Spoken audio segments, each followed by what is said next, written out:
그녀는 평범한 삶을 비방하게 만들었다. 34페이지 중간 부분부터 살펴보겠습니다. 자비 추길에 대한 부분들은 강의를 자세히 해놨으니까 그걸 다시금 참고하셔서 잘 지키시고요. 자, 지난 시간에 절대적이고 무조건적으로 이타한 태도를 지닐 수 있는 바탕이 된 것은 자비 신비에 대한 묵상과 그리고 살아계신 하나님의 현재를 다가가는 훈련, 믿음, 희망, 겸손, 덕성을 통해서 계속 전진했죠. 노력을 했고, 그래서 바로 이런 바울사 성녀가 어린아이와 같이 된 거예요. 이 말은 무조건적으로 이타가는 태도, 이것은 어린아이와 같은 태도가 되었고, 예수님은 그것을 바울사 성녀에게뿐 아니고 우리 모두에게 요구를 하신 겁니다. 일기에서 나오듯이 예수님께서 어린아이의 모습으로 자주 나타나셨는데, 예수님은 그 말씀을 이와 결부해서 말씀을 하십니다.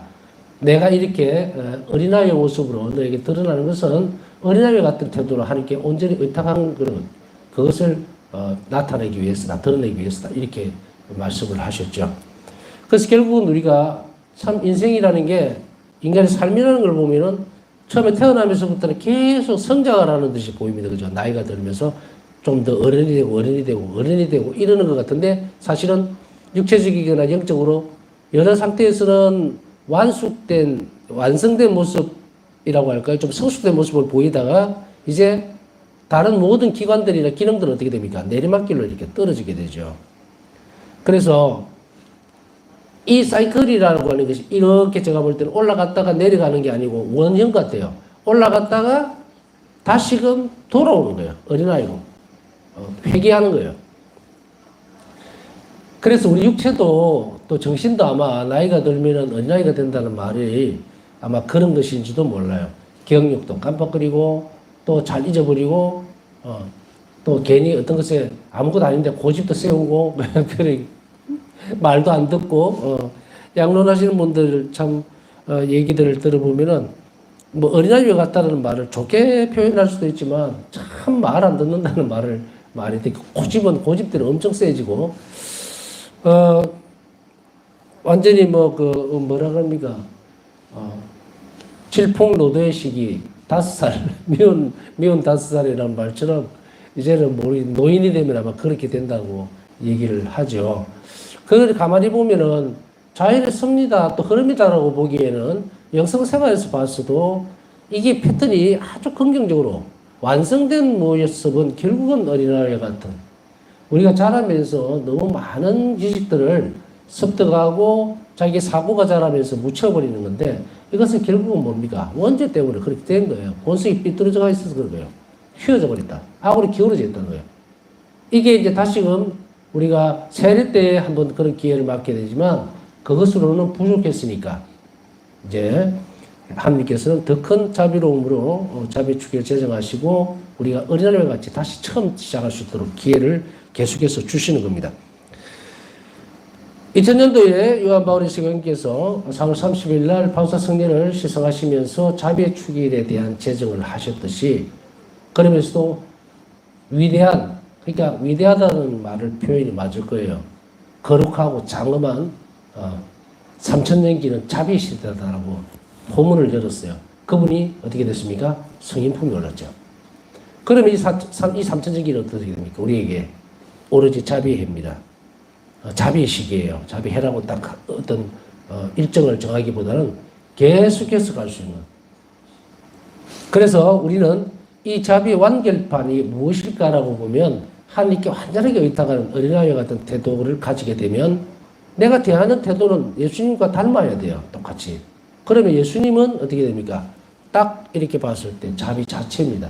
그래서 자비 이꼴 예수님이에요.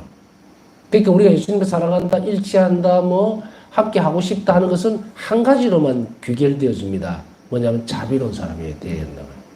내 영혼이 자비로워야 되고 이웃에 대한 태도가 자비로워지기 위해서는 그냥 자비로워질 수가 없죠. 왜? 그 근거가 예수님의 자비여야 되기 때문에. 그러니까 그 예수님을 더 사랑하려면 어떻게 해야 됩니까? 자비로운 태도를 계속 가져야 되는 것이고 그 자비 태도가 키워지기 위해서는 뭘 해야 된다? 앞에 말씀드렸듯이 이러한 노력들이 필요한 거예요. 덕성을 쌓아간다든지. 어떨 때 보면은 좀 생소한 부분들이 있을 수 있습니다. 일반 신자들을 대상으로 해서 영성교육을 이렇게 한다고 얘기를 하면은, 그게 뭐지? 이러는 거예요. 여러분들도 그런 느낌들을, 그런 생각들을 좀 많이 받으셨죠? 근데 아마도, 이 방송을 통해서 배우려고 하는 사람들은 또 기도하고 함께 가려고 하는 그런 분들은 이미 아마 여러 군데에서 이런 말을 들어봤을 겁니다. 뭐 덕성이다, 뭐 신학적인 어떤 용어라든지, 뭐 관상이라든지, 뭐 이런 묵상법이라든지 많이 아마 이곳저곳을 기웃거리지 않았을까라는 생각이 듭니다. 그래서 이런 언어들은 좀 익숙해져 있으니까 별 거부 반응이 없고, 거부 반응이 없다는 것은 싫다 이게 아니고 낯설다는 의미가 딱 맞을 겁니다. 그래서 일반 신자들에게 있어서는 이런 의탁이라든지 희망, 믿음, 또 겸손에 대한 태도들 이런 것들 얘기하면 그게 뭐냐고 이렇게 얘기를 하겠죠. 너무 어려워서 못하겠다 이런 얘기들을 할 수도 있고요. 그것은 제대로 가르쳐주지 않았고 배우지 못했기 때문에 어렵다라고 얘기를 합니다. 제가 본당 신부할 때도 보통 그 교리를 가르칠 때에 교리를 가르치고 나서 그 다음에 나오는 말이 이 신자들에게서 나오는 말이죠. 세례 주고 나면 신부님 가톨릭 교회는 너무 어렵습니다. 이런 얘기를 하는 거예요. 그런데 이렇게 대집부 보면 여러분들도 어렵습니까? 교회 생활하는 것이, 교회를 산다고 하는 것이 제가 볼 때는 한 개도 어려운 게 없어요. 왜냐하면 아무것도 안 하는데 뭐가 어려워? 굉장히 변명 아닌 변명을 하고 있어요. 뭐 예를 들어서 지켜야 할 게 너무 많다든지 유다인들은 그러면 어떻게 살았을까요? 지금 정확하게 기억은 안 나는데 지켜야 할 부분 계명, 그러니까 율법이죠. 율법에서 나오는 그 지켜야 할 그 법규들, 규칙들이 613가지인가 그렇게 되는 걸 알고 있는데 그거보다는 또 계속 늘어나요. 그럼 그거 어떻게 지킬 겁니까? 근데 이 가톨릭 교회 안에서 어렵다라고 하는 것, 까탈스럽다는 것, 사실은 교도 사모할 때도 이게 별 인기가 없어요. 전주교회는. 그래서 이제 물량공세로 나가야 돼요.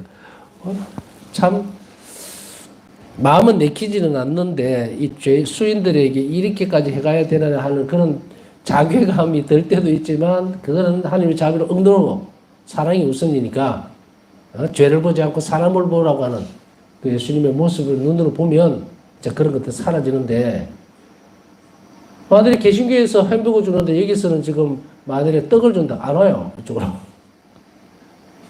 그렇기 때문에 어쨌든 손님을 잡아야 되잖아요. 근데 이들이 이제 왔을 때 제일 까탈스러운 것이 전주교회다. 그럼 왜 어렵느냐 이러면은 이유가 참 희한해요. 그냥 좀 앉아있을 만하면 일어섰어요. 그럼 조금 있으면 또 앉으세요. 해설자가 계속 그러죠. 앉으세요. 또 일어서세요. 그게 어렵다는 거예요. 참 웃기죠. 그래서 제가 생각할 때는 신앙은 선물입니다. 아무나 넘볼 수 있는 게 아니에요. 그런데 그 어려운 것을 선택해서 들어온 교회 안에서 뭐가 어려울까? 그러다 보면 하나도 안 하는 게으름에 따라온 어려움이에요. 근데 이걸 또 뒤집어 놓으니까 뭐라고 해요? 자비신심에서는. 교회를 떠나는 이유 중에서 예수님은 그 말씀하시죠. 게으르거나 의지가 약하거나 관심이 없어가 아니라 나의 자비를 몰라서 그렇다. 그렇게 자비를 가르쳐라. 정답이에요. 예수님 안에서 다음에 언젠가 기회가 있으면 내가 예수님께 뭘 청했고 뭘 때문에 이 자비신심을 잡았는지에 대한 것을 말할 기회가 있을는지 모르겠지만 예수님이 자비롭다는 사실을 우리 영혼이 아는 순간부터는 아무리 나가라 그래도 안 나가요. 제발 성당 오지 말라 해도 안 한다고. 그만큼 하나님 자비는 우리를 끌어들이고 우리 영혼을 완전히 감싸주는 행복이 있기 때문에 그러면 우리는 예수님을 어떤 존재로 봐야 되는가? 주님은 자비롭습니다라고 우리 영혼이 느낄 때까지 가까이 가야 합니다. 그리고 그 선까지만 저는 데려다 주면 돼요. 그 뒤부터는 제발 좀 하지 말라고 해도 여러분들이 계속 갈 거니까 그걸 걱정 안 해요. 어쨌든 이제 당연한 태도를 바우사 성자가 어떻게 그 바탕을 만들었는지 이 바탕 위에 이제 실천적인 부분이 들어갑니다. 인내가 됐든 통해가 됐든 신뢰가 됐든 이런 것들이 덕성으로 자리를 잡으려면 연습을 계속 해야 됩니다. 한 번 어떤 문제에 딱 부딪혔다고 해서 나가 떨어져 가지고 안 할란다 포기해버리면 이건 덕성이 못 자라요. 그러니까 이 덕성이 바탕이 되도록 계속 연습하고 훈련하라고 말씀을 드렸죠. 그렇기 때문에 어떤 때는 여러분들이 들으면서 하고 이제 나이가 들다 보니까 뭐 믿음, 희망, 소망, 뭐 희망 이건 또 뭐지? 희망의 삶도 그거는 어떻게 자꾸 들었으니까 알겠는데 또 뭘 요구를 했더라? 그건 걱정 안 해도 됩니다. 하나씩 하나씩 또 모르면 찾아보고 이거였구나 하고 또 그래서 어떤 부분들이 탁 부딪히게 되면 이건 내가 인내를 키워나가라고 하나님께서 나에게 허락하시는 거구나. 그렇게 받아들이면 돼요. 그렇게 하다 보면 가끔씩 코피도 터지자 맞아가지고 괜찮아요. 안 죽어요. 대신에 이제 예수님은 너 잘 싸웠다라고 하면 뭘 줍니까? 은총을 줄 뿐 아니라 당신 자신을 우리에게 주는 거예요. 당신 자신을 주는 방법은 뭡니까? 성체성사거든요. 그러면 영순치 않은데 그게 무슨 말이냐? 성체성사로 오신 예수님 내 안에 내 영혼 안에 사실 수 있는 거예요. 더. 그래서 완득이라고 하는 표현을 쓰면 또 완전한 관상생활이라고 하면 짧게 이루어지는 관상생활도 있어요. 왜냐하면 24시간 될 수 있는 방법을 잘 모르기 때문에 이게 계속 늘어나야 되는데 그러면 이 관상의 정점은 뭡니까? 결국은 예수님과 하나가 되는 거거든요.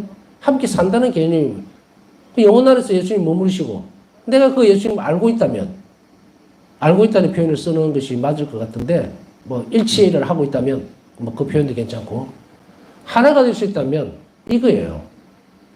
그래서 이것을 계속 연습해서 24시간 존재를 예수님과 나는 24시간 기억하고 생활했다면 여러분들 오늘 7시간 동안 예를 들어서 난 오늘 기도할 때뿐 아니고 오늘 일할 때에 또 생각할 때 또 어떤 때는 어떤 사람하고 불편한 관계 있을 때도 내 안에 있는 예수님을 내가 찾고 그리고 예수님이 내 안에서 함께 있어 주시니까 용기를 내고 또 기 안 죽고 해야 될 말 정확하게 자비롭게 잘 했고 그렇다면 그 시간은 예수님과 어떤 부분입니까? 함께 있은 거예요. 그러나 그것이 내가 자비로움으로 느껴질 때 그때에 우리는 무엇을 합니까? 관상을 한 거예요. 자, 이 관상 연습은 바우사 성령에서 어떻게 되나 일상생활에서의 자비에 대한 관상이거든요. 그렇기 때문에 우리가 작은 부분에 있어서 한 손길을 영원히 느낄 수 있을 때 그때 관상이에요. 그냥 막 쥐어짜가지고 막 화골경에 빠지고 이런 관상이 아니고 존재를 느끼고 함께 있다는 것을 확실하게 인식할 때 그때의 그 상태가 관상이에요. 그거는 추론도 필요 없고 아무것도 없잖아요. 그래서 내가 어떤 사람이 내 옆에 있을 때 예를 들어서 여러분들이 사랑하는 대상이 함께 옆에 이제 앉아 있을 때는 느끼죠, 그죠? 꼭 만져보고 뭐 쳐다보고 안 해도 존재에서 있음을 느낄 때, 그때. 또 이 느낌을 계속 가져가는 경우도 있죠. 근데 이 느낌이라고 하는 표현을 제가 쓰고 있습니다만은 존재하는 듯이 움직일 때. 그때를 얘기를 하는데 여러분 삶에서 얼마든지 연습을 할 수가 있습니다. 자, 이런 어떠한 태도를 계속 이런 식으로 발전시켜 나가야 되고요. 그녀는 자신의 연약함에 대해서 그리고 하느님에 대해 알아가면서 모든 것을 하실 수 있고 일기 358번. 우리가 우리 스스로 연약함을 알게 될 때 나약함이죠. 약하고 내 힘으로는 아무것도 할 수 없는 것 같고 그때의 무능력함이 아니에요. 하느님 앞에서는 우리가 할 수 있는 능력이 아무것도 없습니다. 그저 순명하는 능력밖에 없어요. 그렇기 때문에 하느님 앞에서 우리가 할 수 있는 인간이 할 수 있는 인간 존재가 할 수 있는 모든 것들은 그저 하느님께서 열어주시는 데에 대해서 긍정적으로 내가 지성적으로 알아듣고 의지적으로 따라가 주는 거예요. 예, 주님 옳습니다라는 그것만 하면 돼요. 근데 그게 쉬운 것 같죠? 절대로 안 쉽습니다. 24시간 하는 데서 온전히 내어 맡긴다라고 하는 것은 상황이 굉장히 복잡합니다. 그 사이 중간에 어둠이 들어올 수도 있고 또 불미스러운 어떤 불쾌한 부분들도 들어올 수 있고 그 다 싸움에서 쳐나가야 되거든. 그렇기 때문에 이렇게 하다 보면은 내가 얼마나 무능력한가. 정말 내가 많이 배우고 또 잘났는 것 같이 생각되지만 어떤 부분에 있어서는 절망적으로 느껴지고 너무 나약해진 모습에 대해서 알 때 이건 우리 자신을 아는 거죠. 그리고 하느님에 대해서 알아갈 때 그때에 하느님은 어떤 존재인가 모든 것을 하실 수 있다. 우리가 자비의 신비에 대해서 묵상하라고 그랬죠. 그것을 끊임없이 계속해서 묵상해 나가면 은총은 계속 부어지거든요. 계속 부어지는데 그 자비신비에 대해서 계속 묵상할수록 하나님 알아갈수록 우리는 입으로만 생각으로만 하나님은 전지전능하시고 위대하시고 하던 것이 현실 안으로 존재하도록 쑥 들어오게 만들어요. 그때서 비로소 하나님께서 나를 창조하셨다라는 것을 알게 돼요. 내가 자비로 창조됐구나라는 것을 그때서 우리를 받아들이게 됩니다. 수긍하고 영원히 받아들여야 돼요. 그냥 이제 이렇게 얘기를 하면은 강의를 들으면서 또 생각하면서 그래 끄떡끄떡 그래 내가 창조된 게 맞아 하나님은 그렇구나 얘기 들으니까 내가 자비로 창조된 게 맞네 그렇게 하면서도 그게 얼마나 갈 것 같아요. 그 다음날 조그마한 문제만 딱 부딪히게 되면은 아이고 내가 괜히 태어나서 내 팔자가 왜 이리 사납지 하고 막 자기도 모르게 막 뚱뚱하게 나와버려요. 이것이 자리를 잡고 안으로 들어가려면 분명하게 내 연약함에도 불구하고 하나님이 나를 얼마나 자비하게 돌보신 데서 잘 알아내야 됩니다. 그래서 여러분들에게 필요한 것이 뭐예요? 많이 알수록 많이 사랑한다는 것은 절대 잊지 마세요. 그렇기 때문에 제가 강의를 3년 동안 계속 올려놓은 거예요. 굉장히 방대한 양입니다, 사실은. 그걸 계속 공부하셔야 돼요. 나이가 들었다고 포기할 필요도 없고, 그걸 내가 지금 당장 이해 못한다 하더라도 놓치지 말라는 얘기예요. 어떤 분이 이런 할머니 한 분 돌아가신 분인데, 그분이 이런 그 부분들을 한 적이 있습니다. 신부님, 저는 성경 잘 몰라요. 그렇지만 매일 읽어요. 그래요. 처음에는 그게 무슨 말일까를 생각해 봤는데, 하느님 말씀과 함께 살다는 것이 무엇인지 몰라요, 할머니는. 근데 몸이 불편하니까 밖에는 못 나가고, 너 묵주기도도 열심히 하고 하지만, 짬짬이 이제 그 하루 일과 중에서 성경을 그냥, 이 말씀이 하느님 말씀이니까, 막 죽는 날까지 이걸 계속 읽어야 되지 않겠나 하고, 주구장창 이제 그것만. 얼마나 많이 읽었는지 모릅니다. 그것에 대해서 판단할 필요는 없어요. 하나님께 좋은 일을 하셨을 거고, 그래서. 그렇기 때문에 우리가 하나님을 알아간다는 이 과정에 있어서 이 지성적인 노력은 절대로 멈추면 안 돼요. 여러분들이 만일에 제가 강의하는 이 시간만 반짝 듣고 그 다음에 다른 것을 하지 않는다면 실패합니다. 그렇게 떠문떠문하게 먹어갖고는 안 돼요. 그렇기 때문에 이 부분들은 앞에서 계속해서 제가 전에도 말씀 한번 드렸을 거예요. 책을 전부 다 놔두고 계속 필요할 때마다 끄집어내서 이거 어디서 본 것 같은 다음에 다시 꺼내서 보고 이래야 돼요. 그래서 그게 쉽게 얘기하면은 그냥 표현을 하면 제 표현이에요. 살과 피가 될 때까지 계속 봐야 돼요. 그래야만 여러분들이 어떤 문제에 부딪혔을 때 이 말씀이 살아서 움직인다고. 그렇지 않으면은 다 잊어버리고 그냥 깨끗하게 내 머릿속에 지우개 싹 지워버리고 없어져버려요. 단지 여러분들이 기억력이 떨어져서 그런 게 아니고 나이가 들기 때문에 그것을 잘 못 외우고 그리고 오랫동안 간직 못한다는 건 그거 아니에요. 이 자비신심에 관련된 이 책은 하나님께서 우리에게 주신 선물이기 때문에 그것은 영혼으로 녹아 들어갑니다. 그렇기 때문에 우리가 이해하는 것은 어느 정도까지예요. 그 노력이 있어야만 그 위에 토대 위에다가 은총을 부어주는 거기 때문에 여러분들이 반드시 그걸 해야 됩니다. 이걸 했을 때에 결과적으로 우리는 무엇을 획득할 수 있는가? 모든 것을 하나님께서 하실 수 있구나라는 것을 알게 되면 우리 삶은 완전히 달라집니다. 아버지께서 해주실 수 있다는데 모든 어떤 것이든 하실 수 있는데 내가 왜 그렇게 겁을 내는 거야, 세상에. 그게 경제적인 문제가 됐든 건강 문제가 됐든 하느님은 내 아버지시는 거야. 아버지는 나를 불행하게 하지도 않고 내가 아픈 것도 싫어하신다고. 그 좋아하라고 하는 부모 아무도 없어요. 그런데 반드시 그걸 겪어내야 된다면, 자, 여러분들이 예를 들어서 지난번에 그 코로나 우리 겪었잖아요. 그때에 이 예방주사를 맞는다 생각할 때 아이를 데리고 내 자식을 데리고 와서 예방주사를 맞춰야 돼요. 근데 내가 맞아보니까 되게 아프더란 말이에요. 열도 나고 부작용이 있을 수도 겁도 나고. 그러나 그렇게 안 하면은 위험하다고 생각, 목숨을 잃을 수도 있고, 그죠? 실제적으로. 그랬을 때는 이 아이에게 뭘 해주고 싶어요?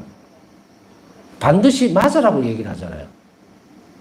물론 뒤에 뭐 부작용이 있고 그건 의학적인 부분은 모르겠고 하여간에 그걸 싹 위를 걷어내서 예를 드는 거예요. 그래서 이 아이가 아프고 끙끙 앓는다 하더라도 이걸 한번 겪어내고 나면 그런 병에서 해방될 수 있으리라고 생각되어지면 부모는 어떻게 됩니까? 그 잠깐의 아픔을 참아낼 수 있도록 그냥 허락해 줘버린 거예요. 그죠? 자, 이런 것을 우리가 분명하게 하나님과 나의 관계를 안다면, 심지어 이야기하면은, 나 하나님께 삐졌대. 기도 안 들어준다고 튀어나가 버리고, 관계가 이미 처음부터 형성이 안 됐거든요. 그러면 그 관계를 교회는 어떻게 형성하도록 요구하고 있냐면, 아까 앞에서 말씀드렸던 이걸 해야 됩니다. 자배 신배에 대해서 묵상을 하고, 그러면 어떤 분들이, 아니, 나는 이건 생소하고요. 나는 배움도 좀 짧고 이래서, 묵상한다는 거 잘 몰라요. 그러면 오세요. 가르쳐 줄 테니까. 묵상하는 걸 배우세요. 어린아이도 할 수 있는 것을 가르쳐 줄 테니까. 이거는 우리가 사고를 할 수 있고 드라마 한 편 보면서 시어머니가 며느리를 딱 때리려고 이렇게 하는 데서 딱 끝났어. 그럼 다음날 되면 어떻게 생각을 하겠어? 아, 저 때렸을까? 아니야, 분명히 때렸을 거야. 할 수 있잖아요. 생각을 멈출 수가 없죠. 이 정도 누구나 할 수 있는 그러한 정신력이라든지 올바른 판단력만 있으면서도 묵상을 못한다면 안 하겠다는 거예요. 못한다는 게 아니라. 드라마에 대해서 그 다음 편을 잘 씁니다. 우리나라 사람들은. 그 다음 내일 할 수 있는 드라마가 어떤 내용인지도 모르면서도 그 다음날 만나가지고 서로 뭐 아니야 며느리가 맞지를 안 했을 거야. 며느리는 뭐 앞에 드라마를 보니까 분명히 시어머니 밀치고 도망갔을 거야. 뭐 진짜 드라마 작가보다 더 잘 쓰면서 유독 하나님에 대해서 묵상하라면 모르겠는데요.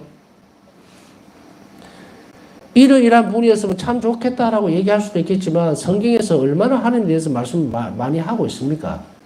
하나님 이런 분이십니다라고 하는데도 그 생각을 못한다면 이건 거짓말쟁이에요. 그러니까 여러분들은 여기에서 절대 벗어나면 안 됩니다. 그 다음에 사랑이 끝없으시며 사랑이 끝이 없기 때문에 이 세상에 살아가는 모든 사람들은 나를 포기한다고 하더라도 하나님은 절대 포기하지 않습니다. 부모가 나를 포기해도 하나님은 포기 안 해요. 그러니 만약 이런 어려움이 있는 사람이 있다면 결코 외로워하지 마라. 응? 세상에 혼자 있는 법은 없어요. 그러니까 뭘 해야 될까요? 예수님과 가장 친밀한 관계로 가도록 하면 됩니다. 여기에 대한 부분들이 있어야 합니다. 그런데 우리는 이걸 접근하기가 참 힘들어하죠. 왜냐하면 친구는 옆에 보이고 또 이렇게 만나서 뭐 술도 한잔 할 수 있고 대화를 할 수 있는 그런 대상이 되기 때문에 그래 있어줘서 덜 외롭다. 그건 말이 안 돼요. 심지어는 우리가 잘 알다시피 부부가 같이 있어도 외롭다고 하는데 자녀와 부모와 자식이 같이 있어도 외롭다고 그러고 아무리 친한 친구하고 지내고 있어도 외롭다고 그래요. 왜냐하면 우리 내적 안에는 영적 부분들이 있어요. 그게 채워지지 않으니까 외롭다는 거예요. 그 내부적인 데까지는 못 들어오거든요. 아무리 상대방의 어떤 감정을 잘 읽어주고 이해를 해준다 하더라도 예수님만큼 할까? 나를 가장 사랑하는 사람이 내 안으로 들어올 수 있어요? 없어요. 예수님은 성체로 내 안에 완전히 들어오실 수 있어요. 그러니 우리 어느 방향이 먼저 돼야 되는지 아시겠죠? 그래서 이 부분들을 우리가 예수님과의 관계를 돈독히 한다면 우리는 이 땅에서 결코 혼자가 아니라는 사실을 알게 됩니다. 그때가 되면. 그래서 우리는 결코 지치거나 외롭거나 정말 세상에 뚝 떨어진 고아처럼 절대로 생각할 수가 없다. 우리가 만약에 여기서 외롭다고 하나님을 모시고 살면서도 신앙생활 하면서 외롭다면 그 사람은 뭡니까? 예수님 뭐라 그래요? 아버지가 없는 고아처럼 버려두지는 않겠다. 예수님 분명히 선언하시죠. 우리는 고아가 아니다. 그러기 위해서는 여기에 대한 묵상과 그리고 사랑의 끝없으심에 대해서 우리가 깊이 있게 성찰하고 계속 생각할 필요가 있다는 것을 잊지 말아야 됩니다. 그리고 자비가 한없으신 일기 1489번 이러한 분께 자신을 맡겨드려야 함을 알게 되었다. 우리가 의탁이라는 것은 내가 신뢰를 하고 하나님께 내 자신의 모든 것을 맡길 때가 되려면 근거가 있어야 되잖아요. 그분은 사랑이 있으시고 끝없으시고 그리고 모든 것을 하실 수 있고 자비가 한없으신 바로 그분께 나를 맡기겠다 이 말이야. 그분을 알지 못하면 어떻게 의탁을 할 수 있겠어요? 그러니 의탁의 태도가 선행되기 이전에 이 부분들이 먼저 돼야 된다는 걸 아시겠죠? 그것은 우리가 교과서적으로 배울 수 있는 게 아닙니다. 내가 내 자신을 소개하기 위해서 입으로 아무리 이야기를 해도 여러분 다 이해하겠어요? 뭐 절대로 못합니다. 함께 살아내면 어느 정도는 이해를 합니다. 그 방법밖에 없어요. 이론적으로 뭔가를 자신을, 생물학계인 자신을 소개한다? 있을 수 없는 부분이에요. 그래서 하느님께서는 우리에게 가장 먼저 이 길을 선택했을 때에 줄 수 있는 것이 무엇일까? 그게 이제 그리스도교적인 용어로 묵상이라는 거예요. 은총을 청하는 기도와 묵상. 한 자비에 대한 묵상이 되지 않으면 자비 신심은 없다. 이 말이에요. 의탁의 태도가 없으면 자비 신심 없고, 자비 신심에 대한, 하나님 자비 신비에 대한 묵상 없이는 자비 신심 안으로 들어갈 수가 없어요. 이런 부분들 연결되어 있죠, 다. 그래서, 그럼 공통 부분은 뭘까? 여러분들이 자비 신심에, 자비에 대해서, 한 자비의 신비에 대해서 계속 묵상할 것을 권장한다는 이야기예요. 그것 없이는 집을 못 짓는다. 자, 이것을 이제 발견한 것은 이렇게 알게 됨으로 인해서 그분을 알게 되고 자신의 모든 것을 맡겨드려야 함을 알게 되었다라는 말입니다. 바사 수녀는 의탁의 완전한 단계에 이르기 전에 여러 해 동안 이 신뢰의 태도를 훈련했다. 자, 의탁의 완전한 단계에 이르기 전에 예를 들어 신뢰의 태도를 형성한다는 것이 무슨 말일까요? 믿으면 되는 거 아닌가? 아닙니다. 믿음은 하나님께서 우리에게 주시는 거예요. 그렇기 때문에 내가 믿는다가 아니에요. 주신 것에 대해서 받아들이는 거예요. 그게 믿음이에요. 믿음은 우리가 만들어낼 수 있거나 형성할 수 있는 게 아니에요. 그렇기 때문에 하나님께서 드러내 주시는 계시적 상황이죠. 그것을 내가 수용하고 받아들입니다. 지성적으로 예라고 대답할 때 그때 믿음이 되는 거예요. 그러면 신뢰는 뭐야? 쌍방간에 오고 가는 게 있어야 돼요. 쌍방간에 오고 가는 것이 뭐예요? 우리가 신뢰관계가 형성된다고 얘기를 하죠. 자, 예를 들어서 나는 저 사람을 믿는다라고 했을 때 그 사람이 믿는다는 것은 그 사람 태도를 보고 나에게 뭔가 믿음을 준 거죠. 그죠? 그래서 내가 저 사람 믿는다라고 얘기를 해요. 근데 그 믿는다라고 하는 것이 반드시 내가 주고받는 행동으로 드러나지는 않아요. 그냥 그 자체로. 내가 은행을 믿는다. 그러면 어떻게 합니까? 그 돈 갖다 놓고 이자 받아오고 이거예요. 끝이에요. 발전이 없어요. 더. 내가 뭐 은행하고 친해가 뭐 할 거예요? 발전적인, 인격적인 발전이 아무것도 없죠. 근데 신뢰는 달라요. 이 믿음을 받아들임으로 인해서 그 다음에 신뢰는 내가 드러낼 수 있는 태도입니다. 그래서 우리는 어떤 신앙적인 태도를 얘기합니까? 믿음을 받았으니 이제는 신앙적인 태도로 드러나야 되죠? 그 신앙적 태도가 뭘로 드러납니까? 한 자비신심에서는 내가 양식으로 드러나죠? 그리고 실천적으로는 여러 가지 특성들, 내가 자비로운 행위를 할 때 그때 나하고 하느님하고 신뢰관계가 형성이 되는 거예요. 이런 신뢰 태도는 그 다음에 겸손해지기 위해서는 뭘 해야 됩니까? 순명으로. 오늘 나에게 주어진 이 일이 아버지의 선하심에서 보면 반드시 나에게 좋은 것일 거라고 그걸 믿고 순명할 때 그때 겸손은 잘하죠. 그러니까 겸손이 드러나는 것은 순명이고 그 순명으로 드러난 것을 하나님 보실 때에 뭘 해줄 수 있냐? 자비 은총을 그쪽으로 흘러보내줄 수가 있죠. 그러니까 이걸 자꾸 훈련하고 연습하는 거죠. 이게 뭐를 만들어낸다? 신뢰관계를 만들어내는 거예요. 이것을 계속해서 여러 해 동안 훈련을 했다. 여러분이나 저나 죽을 때까지 이 훈련을 계속해서 해야 합니다. 그렇게 함으로 인해서 하나님께서 원하시는 것, 그것을 내가 형성해낼 때 신뢰관계가 형성이 되는 거예요. 자, 그전에도 말씀드렸지만 내가 좋아하는 것만 계속 드리고 하는 것, 그거 신뢰관계 형성 안 됩니다. 내가 믿는 대로 하는 것이 아니라 하나님께서 원하시는 것을 해드리는 것이 그게 신뢰관계를 형성하는 거예요. 인간이 뭐라고 내 마음대로 주물럭거려갖고 자 드세요 하고 갖다 드릴 수가 있는가. 그래서 어떤 사람들은 그러죠. 열심히 신앙생활 했는데 왜 그럴까요? 기도도 잘 안 들어지는 것 같고. 그럴 수밖에. 본인이 좋아하는 방식으로 신앙생활 했잖아. 믿음을 키워갈 때에 이 아까 얘기했던 특성들을 키워가게 되면 주님께서 뭘 원하시는가에 대해서 귀를 기울이게 되고 내 거는 버리고 주님께서 원하시는 대로 가게 돼요. 이게 신뢰를 하는 거예요. 그랬을 때 예수님은 나를 믿어준단 말이에요. 신뢰를 또 보내죠. 은총으로서 보내줍니다. 그러니 그게 화답을 또 하죠. 이게 신뢰관계가 형성되는 건데 그걸 안 하니까 하느님하고는 애초에 그런 관계가 형성이 안 되는 거예요. 예수님한테. 그러니까 기도를 들으시기는 하지만 줄 수가 없죠. 먼저 그녀는 아주 사소한 일이라도 일상생활에서 일어나는 모든 일을 아이처럼 단순하게 하느님과 일치하기 위한 선물로 받아들였다. 자, 이게 굉장히 중요하니까 여러분들 이걸 잘 훈련을 하십시오. 일상에서 일어나는 모든 일이라 그랬습니다. 차 떼고 포 떼고 아니에요. 내가 아침에 눈을 떠서 생물학적으로 움직이기 시작하는 그 순간부터 잠자리 들 때까지 어떤 것이라더라도, 그래서 이거를 저는 뭐라고 말씀드렸습니까? 하느님 허락 없이는 어떤 것도 이루어지지 않는다. 먼지 하나도 이쪽에서 저쪽으로 안 날아갑니다. 하느님께서 모든 것을 관장하신다. 성서에 뭐라고 나와 있습니까? 우리 머리카락까지도 다 세워놓고 계시다. 네? 이름 모를 들꽃뿐 아니고 참새 한 마리도 그냥 넘어가지 않는 이런 하느님이시다는 말은 비유적으로 한 게 아닙니다. 하느님의 절대성 안에서는 이 모든 것들이 인간의 생각은 거쳐야 돼요. 내가 숨 쉬고 숨을 몇 번 쉬어야 될지도 허락 없이는 움직이지 않는 부분이에요. 그런 하느님을 내가 아버지로 모시고 그곳에 의탁한다는 것은 얼마나 엄청나게 큰 은총인지 다시 한번 우리는 잘 살펴봐야 됩니다. 그렇기 때문에 우리가 단순하게 일치하기 위한 선물이라는 것을, 그게 고통이 됐든 어려움이 됐든 그것을 선물로 받아들이기 시작해야만 하느님이 개입을 하실 수가 있어요.